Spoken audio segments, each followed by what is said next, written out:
one of these days, I'm going to freak everybody out, and I'm going to plug in a guitar right here and play to that. I've been hearing that for years and years and years. Hey, everybody. Dan here on Drum Talk TV, coming to you from Globe, Arizona. And I'm happy to welcome first-time guest MB Gordy, who's coming from us from kind of my old stomping grounds in the San Fernando Valley, an undisclosed address in Tarzana, so he doesn't get mobbed or thrown out of the zip code. How are you, MB? What's happening, man? Yeah, not much, man. It's actually a lot. We got our tech thing here. Now I had a session here today, so I just finished that, and yeah, so all's well, man. It's great. Everything's good. Awesome. So we learned about you, quite honestly, very recently, as you know, when we had Sam Stokes on, singer-songwriter. We played some clips. You were playing there with her, just great drumming. And then after the show, she and I and Steve were talking, and she just doted on and on and on about you and looked at some other stuff you were doing. I said, I got to have this guy on. Plus, he's got the Martin Barr go Yo, well, look, dude, I can't. Well, we're brothers here, man. I can't do it here, so I'm doing it. And Martin's not far behind. I mean, he's just got the bozo wings now. So, but yeah, you know, I want to tell everybody that you're going to see some clips, and the first clip I'm going to show, I just want to jump right into, because I think not all, but in fact, I didn't get on board with this till last few years, but most drummers, I think, really like collecting things. Like for some people it's snares, for some people it's, I've got a ton of cymbals. A lot of them are on my big progressive kit. Most people have seen, I got a 4-piece kit that's set up, and then I've got 2 other sort of pack up and go kits for fun. But I like you, I also love different percussion instruments. You see all the goodies behind me. I got 2 darbukas there.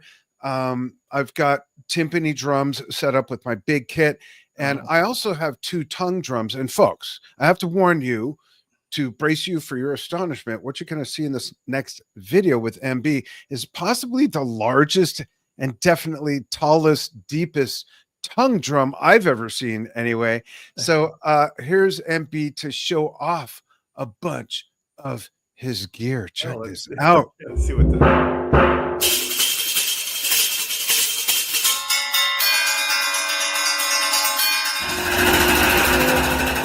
most of the percussionists that I know collect instruments as we find them. I think it just happens with the nature of what we do. You find a new sound, you go, oh, I could use that, even if you only use it one time. I've got a ton of instruments now that I might have used once in the last 3 or 4 years, you know what I mean? But it's just what you do, you know? It's sort of my addiction. Okay, I have to ask, what the heck is that thing with the 3 cylinders right before you played the tongue drum? Do you know where I mean? They're talking about the metal, it was like a gray metal. Yeah, what that's were those? Called, well, Pete Engelhardt. Are you familiar with his stuff? Yeah. So he made that. I don't know how many of them he made. I happen to get one of them, and he calls it the cement mixer because it looked like a cement truck, right? But they're different sizes and slightly different shape, and then one's more like an go-go bell almost. So it's a set of 4, but it's a beautiful instrument, and I get to use it once in a while. You know, like I said, I collect a lot of this stuff that, you know, in that video I said I might play, you know, once in a blue moon. And then, in fact, I just did a session here, it was last week, and we set up a couple instruments, and I was like, oh, I haven't used these toms in like 4 years. And just the combination of things that we put together was just this combo that was like, oh, and it was the right sound. So, you know, I love that. Yeah. It's all about having, you know, the tools in your toolbox, the palette to paint the music with. Yeah. And you use it when you use it. Let's show them you playing with Sam Stokes. Let's check this out. Okay, cool. This is great.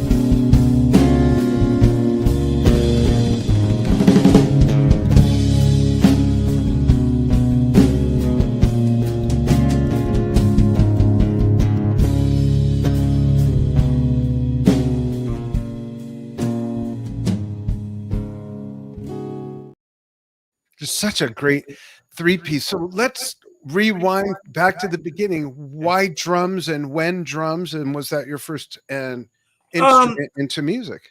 Well, yeah, great question. Well, so when I grew up, it was like we all wanted to be in the Beatles, man. So like there was that. Right. And we used to just fake our way, with baseball bats. And I had like remember those old little funky Hawaiian drum sets and stuff that you hit it a couple of times, the heads are broken, but whatever. And then I just started kind of, I don't know, it was weird. I just got in, just drums attracted me somehow. I remember seeing somewhere, and maybe it was that I saw Gene Krupa and Buddy Rich on a TV show when I was growing up.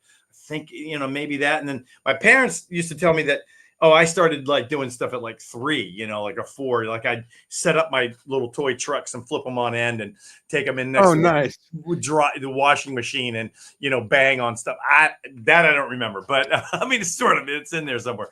Yeah. But, so then that one thing led to another, and then I started taking. I think the first time I took lessons was at 9. I was in elementary school, and then and that was all like you had to jump out of class to go take this lesson, and it just, I don't know, it was weird. The guy was weird, didn't resonate with me. So the guy was like, but I kept playing. I was just kept faking and jumping around, and then all of a sudden 11. A little more serious. It was like a couple years in between each time. By the time I was 13, then I was playing. It was like, I had bought my first kit, and we had got my first kit. And then, I started jamming with friends, and we played bands together. And then that all went through high school. And then the next thing I knew, I was going to college. And that was an interesting story because I didn't know if I was going to be a music major or a psych major. And so the pre-registration that summer, I had to go up. This was in Baltimore, Maryland, in Towson. I was going to Towson State, and so I happened to speak with the music advisor first, and she goes, "Okay." She starts signing me up for classes. I mean, no audition, no nothing, man. I mean, she starts assigning me. She says, and then she asked me after all is done. She goes. And I said, well, I'd like to take a psych class. And she goes, okay, I'll sign you up for psychology 101, whatever. And so then I go, okay. And she goes, well, do you know your scales? And I go, no. And she goes, well, I guess you better learn them before you get here in September. That was my audition, man. That was it. Wow. That would never happen. I'm surprised it even happened then. And it certainly would never happen these days. Right. Without a serious audition. But it worked out. I ended up going there I bailed in that school, but it was a great experience, and I got really thrown. It was heavy, man. I mean, I was, all I was doing was practicing, and now it's like, I'm learning mallet instruments, I'm learning timpani, I'm playing in the big band there. I'm like, one thing, my head was spinning. So then I left, lived at home for a minute, traveled, and when I was at home, I went to Salisbury State in Baltimore or Salisbury, Maryland. And then and took timpani lessons and some music lessons and stuff, traveled for a bit, ultimately went to this school in New Jersey called Glassboro State, which is now Rowan University. Okay. And then that's when it's like, oh, whoa, now I understood what the word discipline meant. And, then it was like, oh, no, you're going to be practicing a lot. Because I almost didn't even get in there because of this whole audition process, which I knew nothing about. Right. I auditioned the day before classes started because the percussion instructor was away over Christmas, that break. I went like mid-year. Okay. And he goes to me, he says, well, wow, is that all you are going to do? And I go, well, yeah, that's pretty. I think I played a snare drum thing and some scales on the marimba and a couple timpani things. And he's like, his head was spinning, and he goes, well, I don't know if you're the kind of student that we want here. And I go like, I was in shock, and I just looked at him, and I shocked myself with this. And I said, well, look, I've decided this is what I want to do. So if I'm not going here, I'm going somewhere. And I think it freaked him out too. We're still friends to this day. Oh, wow. Yeah, he became a very serious mentor of mine. I love this man dearly. His name's Joel Thome. He lives in New York. So that was the beginning of, this is what this is what this takes. Yeah. Interesting. When did you move to LA? I moved to LA when I went to graduate school at CalArts, at California Institute of the Arts. Oh, okay. So that was so I was at Glassboro for 3.5 years. Yeah. And then I was out of school for a year, came to California, and then the rest was history. I decided I'd stay here as opposed to moving to New York. And that was just a weird story. I used to fly back and forth at that time, many years ago. The easiest, quickest way, cheapest way was direct to New York. Yeah. So, and when I was leaving from being at home, coming back, this was my second year of grad school. It was Christmas time, or end of the Christmas vacation. And I'm taking the bus from the West Side Terminal out to JFK. And that's one of those East Coast, horrible, dreary, muggy, I mean, not muggy, but dreary, overcast days. And you're just like, oh my God. And you're going through Queens, and I'm just looking at building after building after building, no trees. And I went, I can't live here. There's no trees. And that was kind of it on that. And that was that. So then I stayed in California, and I worked at CalArts right after I graduated. And then I was networking, and I broke into the whole scene. And before coming here, I didn't really know anything about the film and TV world, which is what I've done most of my career. Mm-hmm. I mean, I've done plenty of other things, but as well, throwing it all in there, touring and working with these different people, but a lot of different people. But that world I really kind of didn't know. Like I said, when I grew up, I wanted to be in a band, and I knew who played on every record, and they were all recorded in New York. Eventually a lot of stuff was being recorded in LA, and I was like, oh, I know that guitar player. I knew who they were, and that's what I want to do. Right. I didn't know about the film and TV world. That was became very apparent to me once I got here, but that's neat. Yeah. So that was that. Yeah. Cool. Well, you mentioned Buddy and Gene, and you mentioned the Beatles. Where else do your rooted influences come from, and what influences came along as you progressed? Well, for sure, Jimi Hendrix. So Mitch Mitchell. Yeah. Led Zeppelin, John Bonham, Keith Moon. Heard of them. Keith, yeah, you've heard it. Yeah, I mean, these guys are all for that genre of drumming. And then, of course, probably my all-time hero is Steve Gadd. So, nice. So I mean, that it's just, and they're all a world apart from each other, but at the same time, they're all masters in what they do too. Yeah, exactly. Yeah. And it's just fascinating. I mean, through the course of my career and education, everything else, I don't only play drum set, I play mallets, I play timpani, I got into all that stuff. And so for example, I just did a gig with the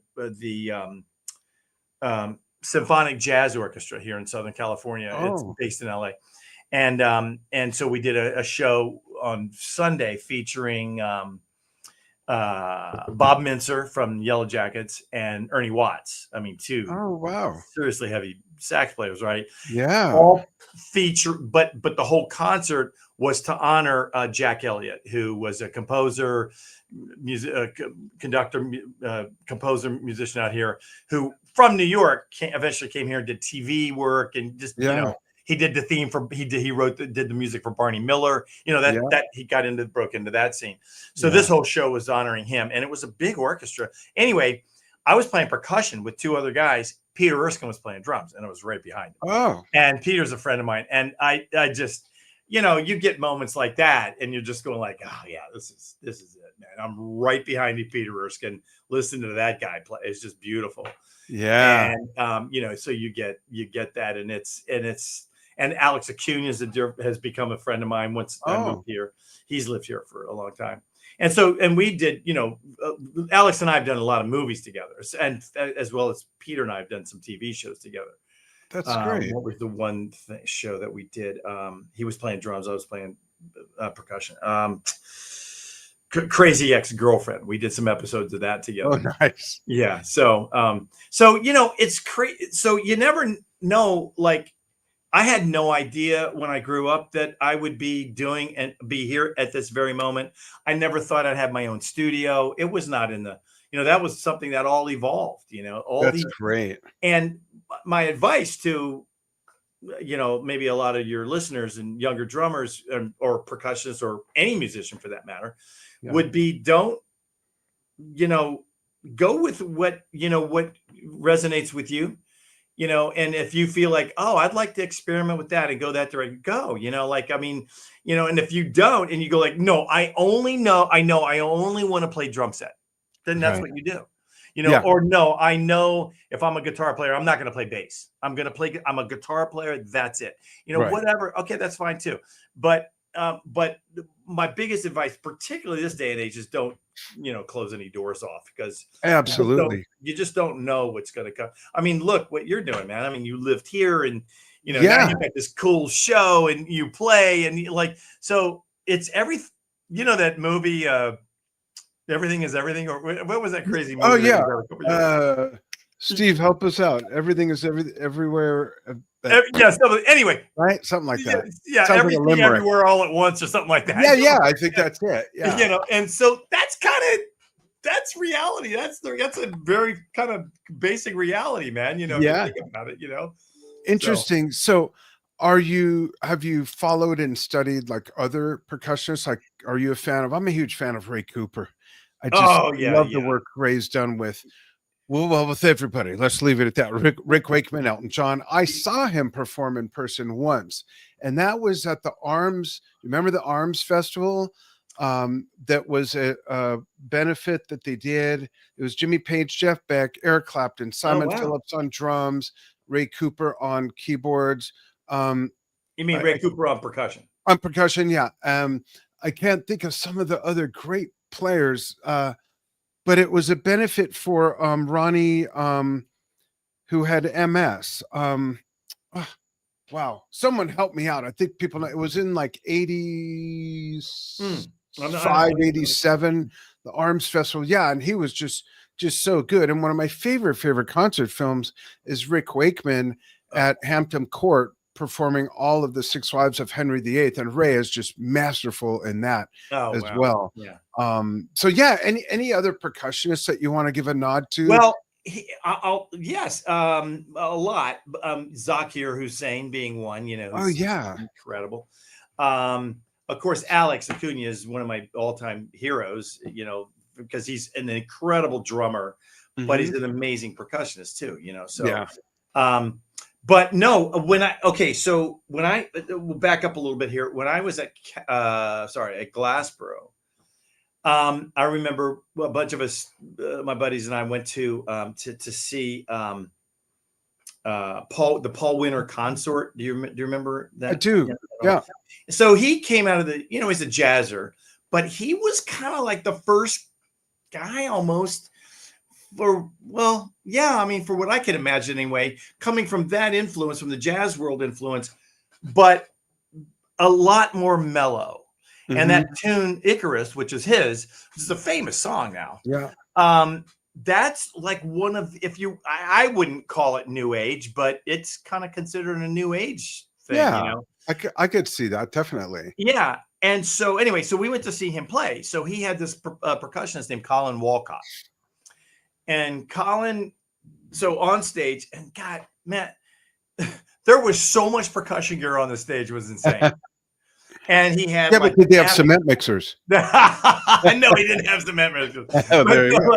There's always something to add. He had this like a homemade from 2x4s, but an African abadinda, which is like a balafone, but his version of it, made, and they were playing that. And then he had these. He called them Brazilian timpani, with really just big, different size surdus, but surrounded. Yeah, I've seen that. I think so tuned, like pitched differently, right? Yeah, relatively anyway. And so he was surrounded by that, and he played tabla, and I was like, "Whoa, what's that?" I'd never seen or heard tabla before. Right? That's one of the most challenging. That, in my opinion, that and the Muridi-Duncum are the most challenging percussion instruments to play. Well, absolutely. I found out real quick how it's challenging, because I go like, I want to play that. So I went and I bought a set of tabla, and I don't know how good they were, probably not that great at the moment, but and a book, right?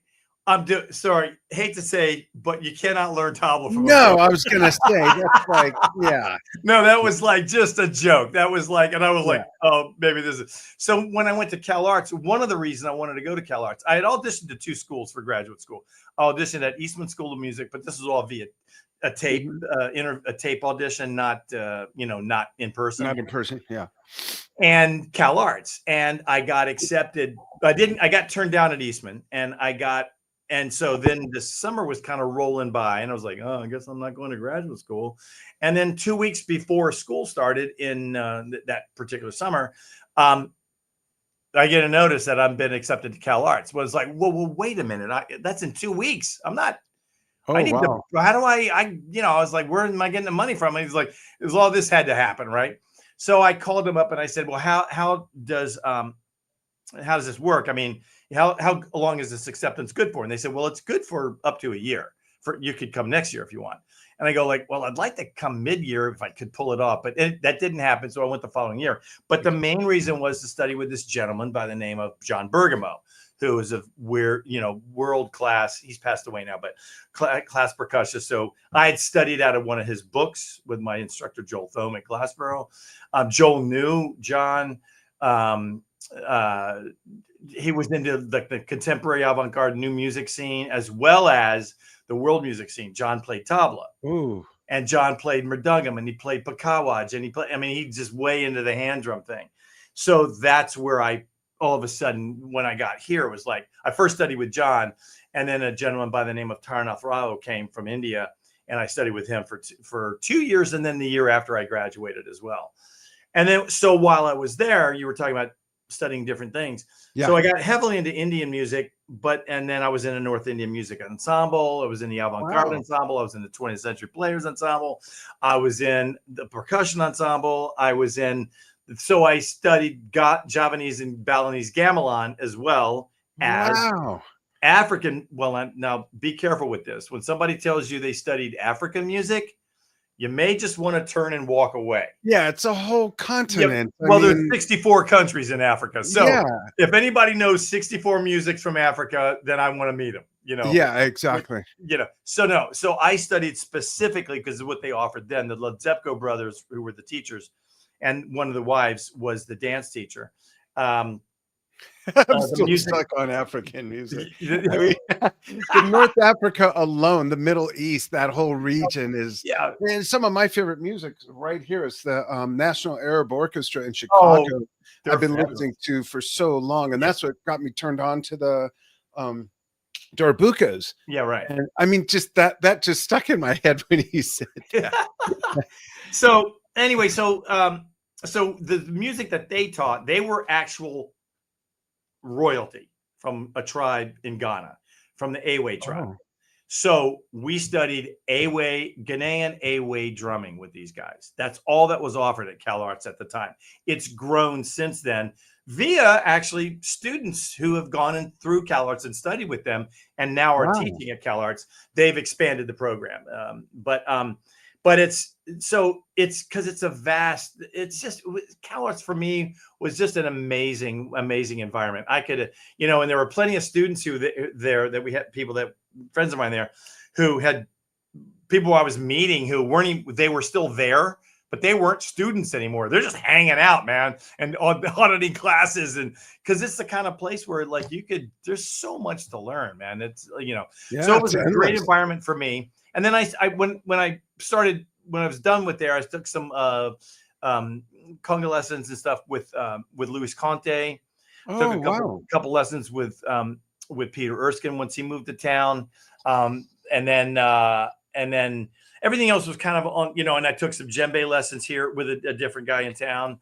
And now a very dear friend of mine who has written, his name's Bob Fernandez, who's written books. We went to school together, but he got so heavily into the Afro-Cuban thing, and he's part Cuban, so he can actually own property in Cuba. So he's retired now. He moved to Cuba 3 years ago. Wow. So what a great place that would be to soak up for a year. Oh, he's told me, he said, man, open door, come anytime you want. You're welcome to come and stay as long as you want. And I'm going to take him up on it. I just trying to get I got to find the right time and the length of time and all that, so. Well, not just the music, but they got the awesome cars from the 40s and 50s still. Exactly. They're way and there's no that. HOA that can't tell you can't paint your house pink or teal or purple or yellow or whatever. It's such a beautiful country. You know what I'm talking about. I do. So a lot of influences. And I listen to a lot of different, like, well, we won't talk politics, but since the election, I stopped all news. I don't watch news on TV. I never haven't in years. I don't even really listen to it on NPR anymore right now. So, but what I do is I turn on music in the morning, and I'm usually right now I'm into this classical phase where I'm just listening all morning until the station I like to listen to if I'm in the house, KCRW, which always get turned on to. That's where I first heard Norah Jones over 20 years ago. Oh, it's a cool station from Santa Monica College.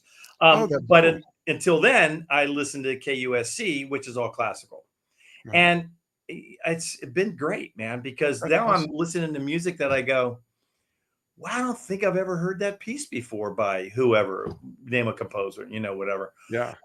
So there's that. And then you talk about influences. For me, I like so many different types of music. I mean, I thought at one point, and I still come back to drum set, because that's my first love. Yeah. And if I don't know if I'd be super happy, but if I only was just playing drum set, I would embrace that. But I like so many different styles of music, and I like doing, for example, so my band Opium Moon, which about, we won a Grammy in 2019. That's a band that it's all hand drum. It's doumbek, frame drums, djembe, a cajon with a kick pedal. I use this big thing that Remo made called a table drum. Yeah. I use a lot of different type things in this band, instruments in this band. Not drum set though. There's no drum set in this band. And had I not been playing what I play, I wouldn't have been in that band, and hence I wouldn't have won a Grammy. So that's amazing. Here's a couple things. Here's Steve is correcting or confirming everything everywhere all at once. Okay. Right? And then Steve also says, reading your credits and seeing Terminator, the Sarah Connor Chronicles there was quite a flashback moment for me. I really enjoyed that show as it aired and would have loved to see a third season. Yeah. Given where it was heading. Yeah. Any word of that possibly happening? No, because that was so far removed. Yeah, that was ages ago. So a little story there. So over 30 years now, I've been doing working with the USC film scoring students. So man, it's been a real blessing because, for example, you name the composer of that show, who started with Battlestar Gallactica. His name's Bear McCreary. I've known him since he was a USC student, and his career is insane. He goes by Christoph now. Christoph Beck, Marco Beltrami, John Ehrlich. Chris Leonards. He does The Boys. Chris does The Boy. These guys have all gone into some insane careers, man. And I know them all. I've worked with them all. I knew them all when they were students at USC. Wow, that's so cool. And it's very cool. And I still do it. We just had our what they call the capstone recording session where they bring in a full orchestra. So it's 2 percussion, timpani, and then, not a 90-piece orchestra, it's like a 40-piece orchestra. And but we recorded Warner Brothers, and we record their capstone piece, their final sort of piece for the year. And then those students break out, go into the real world, and and do this. But I also do this for my friend Mark. God, spacing on his last name now. Mark Waters, who teaches at USC, and I'm sorry, at Eastman School of Music. So they have a film school program, film music program there. I do sessions and a sort of a percussion demo tutorial with them. I've done it for Northridge. I've done it for Columbia College of Music in Chicago, and also for Berklee College of Music, because I know the new director, or I guess he's called director, or head of the film scoring program at Eastman School of Music his name is Sean McDaniel, I believe is his last name. He was an ex-USC foam scoring student. Oh, so you see the way these, like these people all interwoven. Yeah, and you know, listen, man, that I would not have. I've been very blessed with that. That's being cool. able to do that. And I love teaching too. I mean, I taught at 2 different schools for a while. I taught at Harbor College here in LA, which is a junior college. And I taught at La Sierra University out in Riverside, and that's a private school. And I love it. And I particularly love when I'm sharing with students who, you know, really want to, whether it's composers or drummers and percussionists, when they want to learn. You know, I don't want to be a babysitter. I don't want to.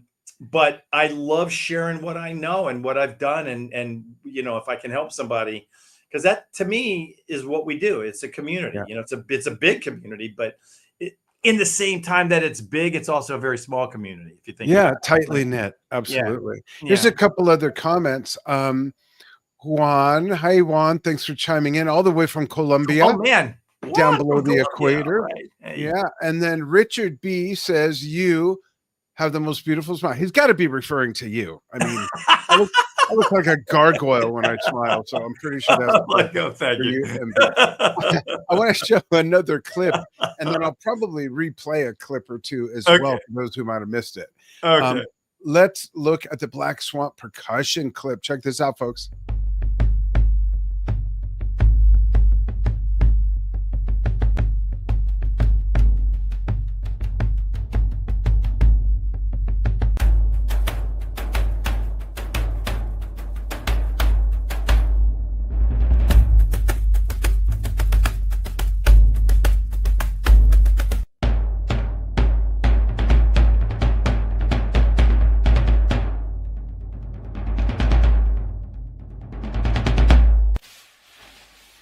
You got that sound, of course.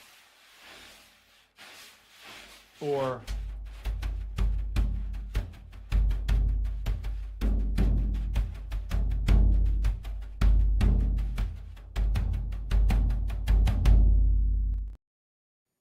very cool.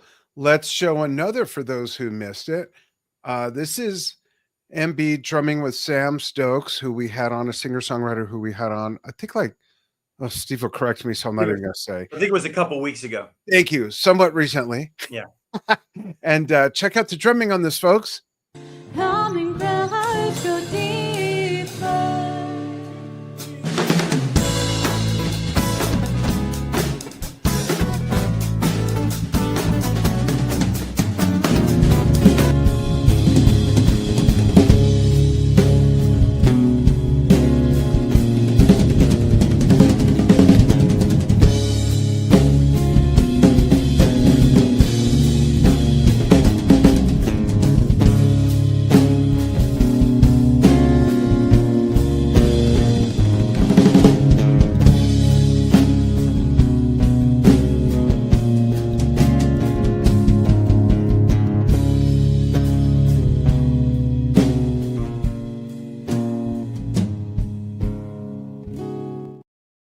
And we got to show this one again because people come and go at different times. Check out this percussion collection.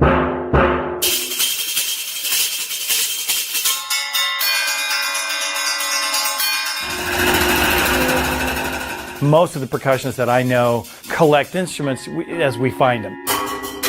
I think it just happens with the nature of what we do. You find a new sound, you go, oh, I could use that, even if you only use it one time. I've got a ton of instruments now that I might have used once in the last 3 or 4 years, you know what I mean? But it's just what you do, you know? It's sort of my addiction.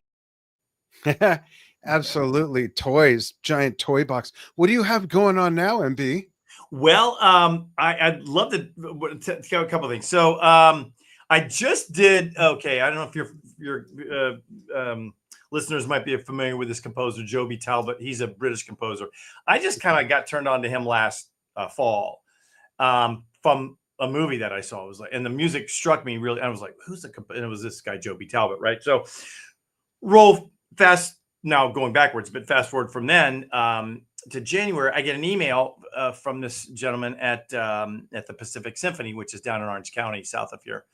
Mm-hmm. And and he says, "Hey, MB, wondering if you're available to work with the Pacific Ballet. I'm sorry, Pacific Symphony, American Theater Ballet, doing Winter's Tale, a Shakespeare piece." And Joby Talbot's the composer. And I didn't even read anymore. I just responded, yes, I'll be there. And it turned out to be one of the most awesome gigs I've ever had. And I've been blessed with a lot of awesome gigs, but this was amazing, man. And so I was in the onstage band. I wasn't in the pit orchestra. Oh, wow. I'm principal percussion with the LA Ballet. So we've got, for example, what are we doing? We're doing Cinderella Prokofiev coming up in June. And then we always do every year. We do a long run for a couple of weeks at the Dolby Theater here in Los Angeles of Tchaikovsky's, oh my God, my brain. Christmas. What's the one? Oh, my brain is so fried today. Oh my God. Anyway, why would that be top of mind? Yeah, right. Okay. So anyway. So backing up, so I commit to this gig, but then I go, well, I read the email and I go, oh, wait a minute. I have to memorize the music for movements 1 and 3. Now I'm like, oh, wait a minute. I don't know. I got to see the music first before I can commit to this. I don't know what I'm getting myself into. I mean, it might be some massive marimba solo or something, which, you want that deep. That's probably not going to be my jam. Not in the time that they would need to have it together. So at any rate, so he says, well, let me send you a score. So he does. It kind of helps, but I'm looking at the part, doesn't look that hard. I mean, I could have sight read that at the first rehearsal because it was for surdo, djembe, kashishi, and Rick, which Rick's a Middle Eastern instrument, tambourine instrument. Yeah, it's for those who don't know, it's basically like an Arabian tambourine, right? Yes, the big chings on it. Yeah, it's used all through the Middle East. So at any rate, I committed to doing this, and so the music was amazing. The whole experience being on stage in costume with the dancers, it was amazing. So that was the cool gig. They're doing it again in July. I've been asked to do it in New York. My joke with them was like, I'll see you guys in New York. I just kept saying, I'll see you in New York. Hopefully they'll go like, yeah, sure. Like, we'll hire you. But anyway, that works out. That'd be awesome. But how long would that run be? What's that? How long would that run be? I think it's about the same. It's probably like here. It'd be like a bunch of rehearsals and then probably 5 shows if that's what we did here anyway. But the thing I really want to talk about is, so that was cool. And then we're out of time.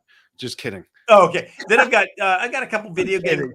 I just worked on the new Black Ops. I worked on what's the Tomb Raider, a new video game. They're ongoing.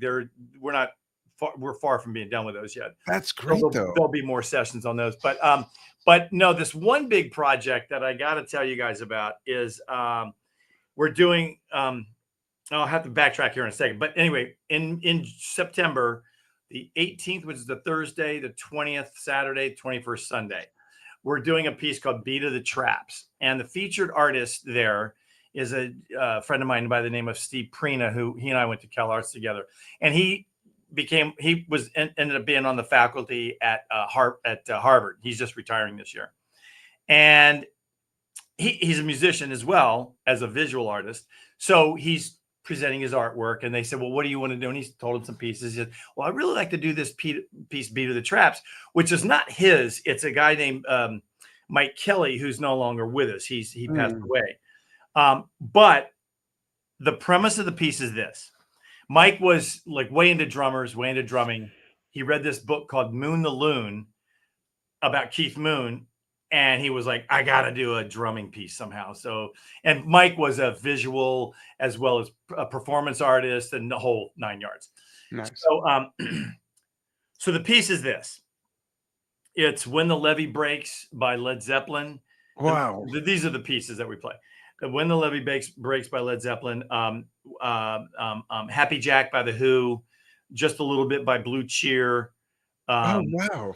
Carmine. Manic Depression by Jimi Hendrix, and then this Albert Eiler crazy cacophonous jazz craziness thing. What a set. Okay, now listen to this, though. This is where it gets nuts. You don't hear, as an audience member, you don't hear those songs. You don't hear the tunes. All you're hearing is the drum set parts, which I had to transcribe, a beat apart from each other with two dancers dancing to that, a beat apart from each other. All at the same time? Yeah. What a brain bender. Oh, dude, you would not believe the kind of thing that's got to go on a DVD with a behind the scenes making of it, so off the wall that would make people just go, what? Like, how'd you pull that? I'm going to try to get him to do this when we go into rehearsals. Now, when we did it before, we did this way back in 1992 in Vienna, which was perfect because Vienna, you know, the European market, they love crazy stuff, man. They more avant-garde. They freaking love it. Yeah, it's still in vogue there. Sure. It's not the same here, but anyway, so where we performed in Vienna was a long performance, a train station turned into a concert hall. So did the stage move along the rails almost. The drummers are on platforms, and as the piece progresses, platform moves, and then it comes over here, and then that one moves, and then back, and eventually the platforms are right in front of the audience's face. Wow.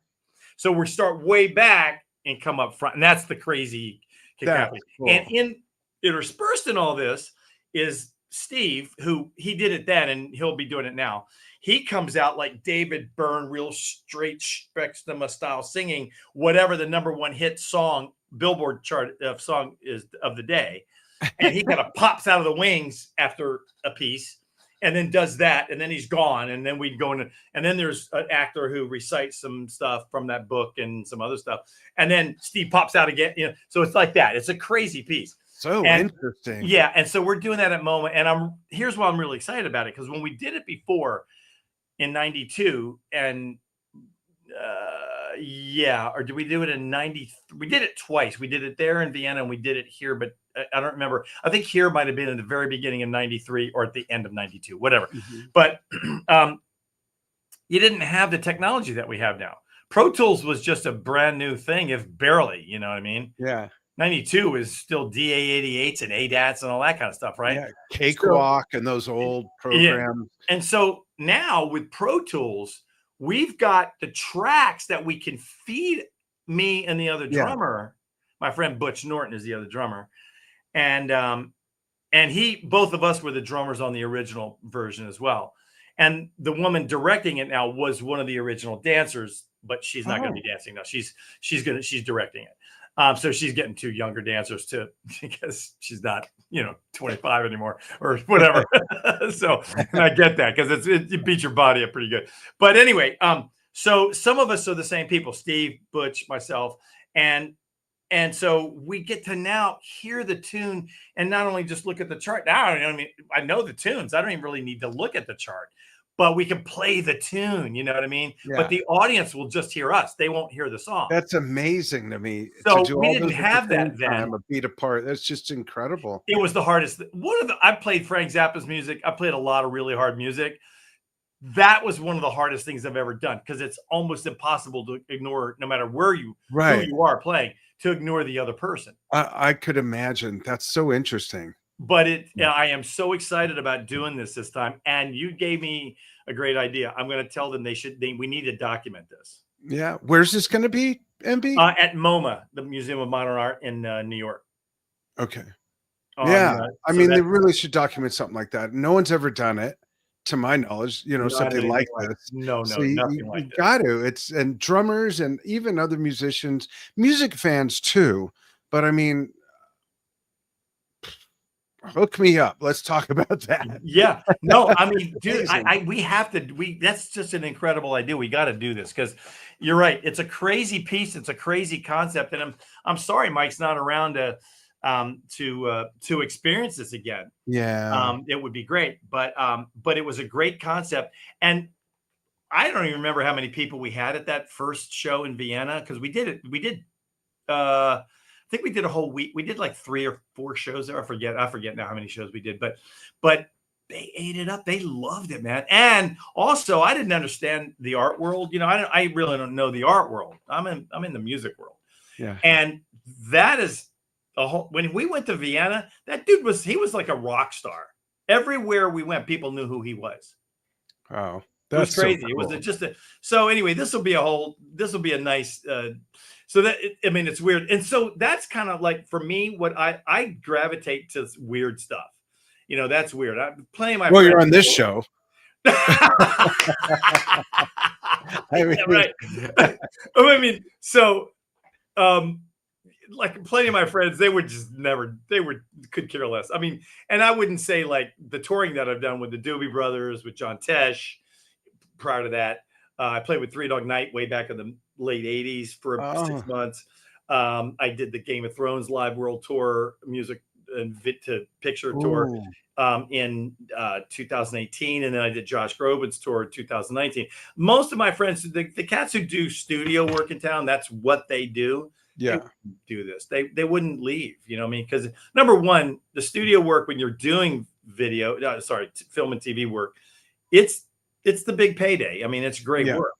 Yeah. But, you know, like, and I've been very blessed to be a part of that. Things are a lot different now. I'll be honest with you. The music business that part of the music business has changed. Production's changed. Companies are leaving town. They're going to other states, other countries. Yeah. It's a whole different time.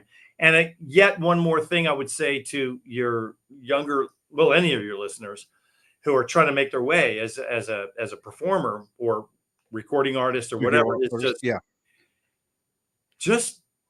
just keep doing what you do and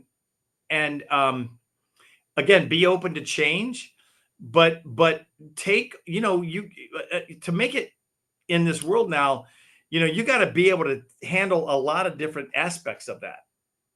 You know, like recording yourself, mixing yourself. And if you don't do that, and then there's the whole social media thing, which I am not great at and I don't like doing, but you got to do it. I'm in a band that won a Grammy, you know, we have to play the social media game. Yeah. And then I won another Grammy this year for a record that I co-produced by a gentleman by the name of Matt B. And that album is called Alkebulan 2. All this is on Spotify. And we're going to do his third in a series of that coming up in the fall. And then we'll record in January. We'll record at Abbey Road again in the orchestra. Nice. So again, all those things, I wouldn't have had the opportunity had one thing not led to something else by me making a choice to do so. Yeah. You know what I mean? And so that's just something, I think, stuff that people need to be aware of. And listen, I mean, I have my own studio. I know how to mic myself, but as a recording engineer per se, it's different. It's different headspace. And so I'd rather have somebody recording so I can just play, you know, but anyway, my studio's over. Let's see, where's the camera here? Oh, nice. Over that. There's the door to the tracking room.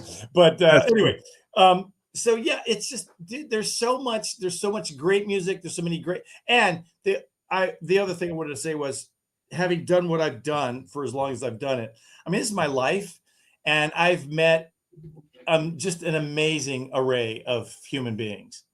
Yeah, it's a beautiful community. It really is. Yeah. Yeah. Well, you'll have to keep us posted with all these things. You're always welcome to come on and talk about, you know, all these projects as they progress. When I know I'm going back out there, which might be in June.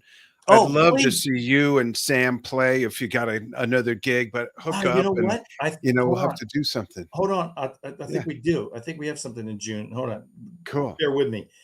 Sure, no problem. May, June. And then I have one magical last question for you that people will love the answer to. Okay, June 21st. We have a gig with Sam. June 21st. If you're here. It's a Saturday night. We have interview that day with Russell Gilbrook of Uriah Heep, but I might be out there earlier that week. Well, either way, we'll see. We'll see. And maybe as you get shows, let me know and we'll figure something out. Okay. But my last question is this: you're a busy guy in music. You've been ingrained in music for so long. I know it's everything you do, but in those slivers of time when you're not doing anything related to music. You're not studying for a show or a recording. You're not recording. You're not composing. You're not on the road. You're not playing a show. You're not digging through your toy box of cement mixers and go-go bells and Meridian John gums and the old tablas that might still be in there. What do you like to do when you do something that has nothing to do with music? Do you collect things? Do you watch certain things? Binge on something? What do you like to do? Well, dude, I probably, since COVID, I've probably watched more TV than I've watched in my entire life. Same. Put together. But, I will binge some shows once in a while. That's for sure. But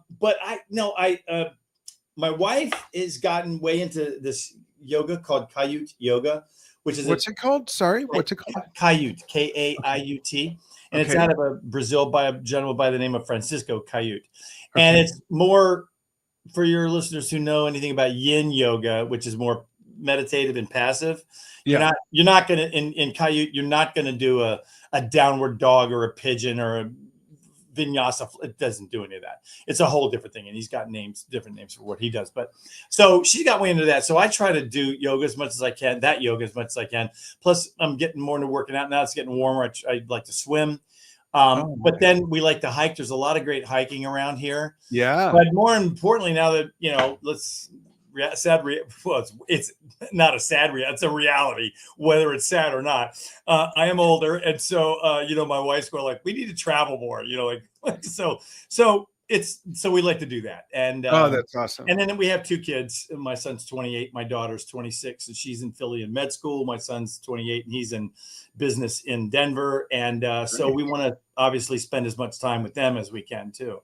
That's great. Yeah. So, but and then it's just now that there's also time, like I said, music business crazy, works different. Sometimes you're super busy and sometimes you're not. So now it's like, I kind of am still old school in the sense where I like to talk on the phone, and you can call me up that morning. Hey, what are you doing today?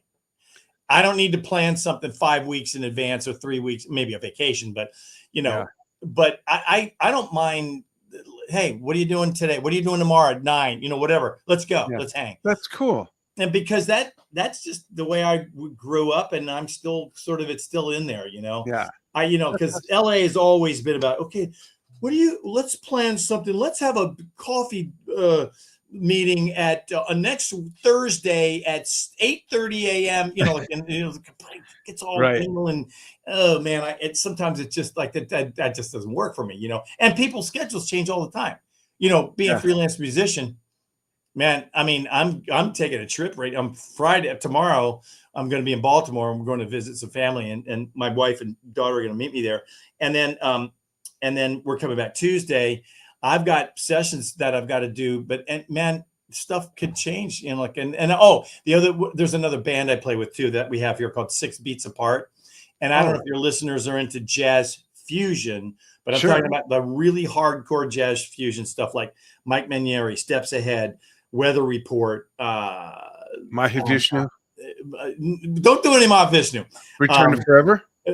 We do some Chick Corea stuff, not that old Return to Forever stuff. But who else? Any Jan Hammer stuff? Snarky Puppy. This kind of stuff. Anyway, Mike Stern, amazing. Oh, nice. That world. Okay. Yeah. And so more of the funkier type, if you will, if there's some funky jazz fusion, but whatever. But anyway, we have that band. So we have a gig. We had a bunch of gigs in April because it was National Jazz Jazz Appreciation Month or something. Yeah. So we did a bunch of gigs for that, and then and I've got some sessions again coming up. Another video game thing in 2 weeks, and then I've got this ballet. So it's you get busy, you don't get busy, you just go with And like I said, I like playing a lot of different types of things, So if I didn't play orchestral music, I wouldn't be playing in the ballet, So. Right. How can people get a hold of you if they want to hire you for recordings or sessions or gigs or lessons or whatever? What's the best way they can find you? Well, my website is www.mbgordy.com. Okay. My email, the best email, there's an email through that, which is mb@mbgordy.com. You can reach me on. Okay. Or you can reach me at mbgordy@mac.com. Cool. Great. And then you could call me up on my cell or text me, and it's 818-269-2790, and I don't mind passing it out. So it's cool. There you go. Very and my email. Oh, I gave you the two different emails. Okay, great. Yeah. So awesome. That's it. Awesome. We will do this again. We'll stay in touch. Hang on the line with me for a moment. Okay. After we just say goodbye to the audience. And audience, thank you so much for joining MB Gordy and myself, Dan Shinder, here on Drum Talk TV for his first interview. And we appreciate you following what we do. We have so much more stuff happening this year, this month, this week, even though there's only a couple days left. And we appreciate it. And we will see you soon. Thanks. Thanks, Dan.